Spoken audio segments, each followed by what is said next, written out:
Obviously, if there are conversation between two parties, you don't know what it entails. What the CEO would have been briefed of is that there is a meeting that has been secured. We can go and present our side of the story to the journalist who's been running with this particular story. But what would have been engagement and deliberations between the spokesperson and the journalist is unknown to the CEO. So we can't obviously say that it was criminality because we don't know. Maybe he was paying back the money that maybe would have borrowed the spokesperson. So we don't know.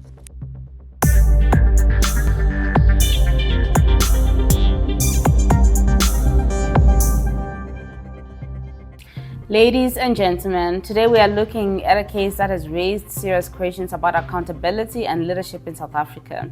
The 60,000 bribe scandal involving suspended Independent Development Trust CEO Tebogo Malaka. It's a case that involves a recorded meeting with an investigative journalist, a spokesperson, and a visible exchange of cash. Yet, the official defense is that nothing improper occurred. This is more than just one CEO. It's about how the public officials respond when confronted with damaging evidence and the narratives that are used to defend them.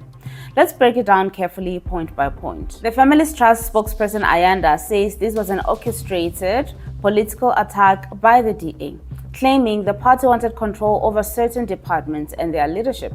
The claim is that when the DA didn't get its way during negotiations, a campaign to discredit Malaka began. You will remember that where the Democratic Alliance would have at the time negotiated to have all their departments being under their full control as the Democratic Alliance.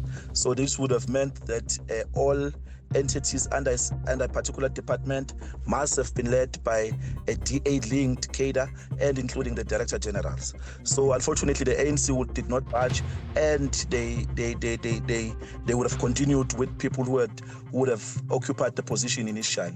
So because they could not have her removed through the negotiations, then a campaign would have started then immediately after the appointment of the minister.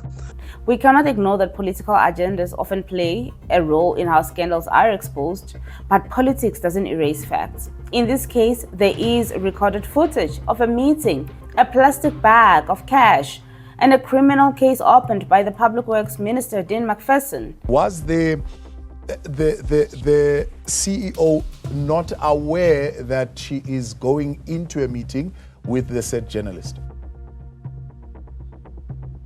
This is that she would have known about the meeting, but the meeting obviously was facilitated for her to give her side of the story so as to lay rest to the issue that has been widely reported by the said journalist. So upon getting there, obviously there was a sketch prepared, there were cameras in all angles, there were audio recordings, so this would have meant that it was a trap for her to walk into the trap and by extension compromise her, which unfortunately did not happen. Calling it a trap is one thing, but also saying it did not happen contradicts the existence of the video and other evidence. Whether you call it a sting operation or not, the fact remains. The meeting and the cash exchange took place. The focus should be whether those actions were within that meeting crossed legal or ethical lines.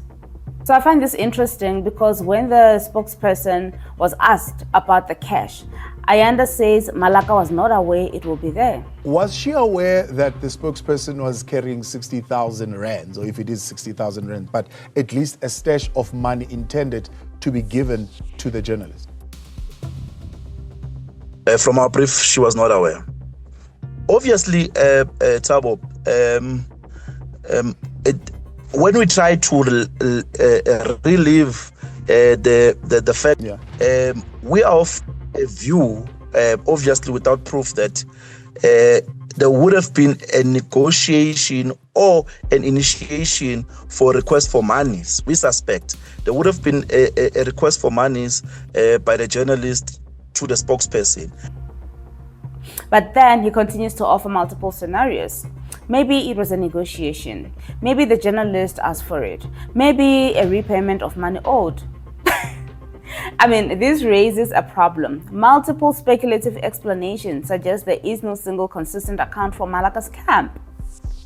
When public trust is at stake, uncertainty is damaging in cases involving money and potential bribery. Speculation without evidence cannot replace a clear explanation. The public deserves a definitive account of events, supported by facts, not possibilities. And then Ayanda went on to admit that the spokesperson represents Malaka, but frames the cash exchange as being between the two of them, meaning between the spokesperson and the journalist. Yeah. But unfortunately, it was a trap that was planned for her. Fortunately enough, she did not bring any money. She did not present any monies. She did not take back any monies once they were rejected by the journalist. Firstly, if there are conversation between two parties, you don't know what it entails. What the CEO would have been briefed of is that there is a meeting that has been secured. We can go and present our side of the story to the journalist who's been running with this particular story. But what would have been engagement and deliberations between the spokesperson and the journalist is unknown to the CEO. So we can't obviously say that it was criminality because we don't know. Maybe he was paying back the money that maybe would have borrowed the spokesperson. So we don't know. You know what's fascinating about it all? It's just another day in South African politics. Nothing new. They all think we're dumb. They all think that everything that's happening, corruption, state capture, every single thing is a figment of our imagination. We should just look at it even when it's on record and it's unrecorded and think it didn't happen. That distancing is strange, but it's also significant. A spokesperson's role is to speak and act on behalf of the principal, in this case, the CEO. If an action is taken in the CEO's presence, and that action involves a journalist and cash, it cannot simply be dismissed as a private matter between the spokesperson and the journalist. By suggesting it was independent of her, the defense shifts accountability away from Malaka onto the spokesperson. This raises ethical concerns. If your spokesperson takes an action you did not authorize in your presence, why wouldn't you immediately address it or distance yourself at that moment? Malaka sat through a meeting in which cash was visibly produced, offered, refused, and returned to the plastic bag, a Dio plastic bag, by the way. According to the family's trust, she did nothing because it was not her transaction. But leadership demands vigilance. Even if the money was unrelated to her, her silence in that moment sends a message. Hence, I do not buy it. Money cannot be produced in your presence and you keep quiet. You don't even ask about it. And you're just nonchalant about it. Make it make sense. The question then becomes, why didn't she intervene or seek clarification immediately? Why wait until after the fact to explain? In public service, perception matters almost as much as action, and remaining silent in that context is damaging to her credibility. Another thing that I find very interesting is the choice of words. You hear the repeated use of the term monies rather than money. Might seem minor, but it reflects how the situation is being framed. The emphasis has been on whether Malaka herself physically handed over cash. While that's important, it's not the only issue. Being present during an attempted bribe, whether or not you physically hand the envelope or the plastic bag, still requires a response. The core issue is not just ownership of the money, but participation, tolerance, or failure to act when it appears in a meeting with a journalist that's investigating you. Playing the race card will not help. Ayanda and the family trust have also suggested that Malaka is facing unfair treatment as a black woman in leadership. It's true that black women in leadership often face disproportionate scrutiny, but it also cannot be used as a blanket defense against allegations that involve recorded evidence and specific actions. When identity politics are used to deflect from legitimate questions, it undermines genuine cases of discrimination. The focus here should be on the facts: the meeting, the cash, the reactions, and the explanations given. The broader framing of this incident as purely a political attack follows a familiar pattern in South African politics, where many high-profile figures claim victimhood when confronted with allegations. Yes, political motivations may exist, but even if a case is politically motivated, that doesn't erase the need to account for what is on record. The critical question is, in the absence of politics, would the conduct seen in the video still raise concerns? The answer is yes, and that is why the focus must remain on the conduct itself, not only on who may have leaked it or exposed it. So in summary, the meeting, the cash exchange, did take place regardless of political framing. There is no single consistent explanation from Malaka's camp.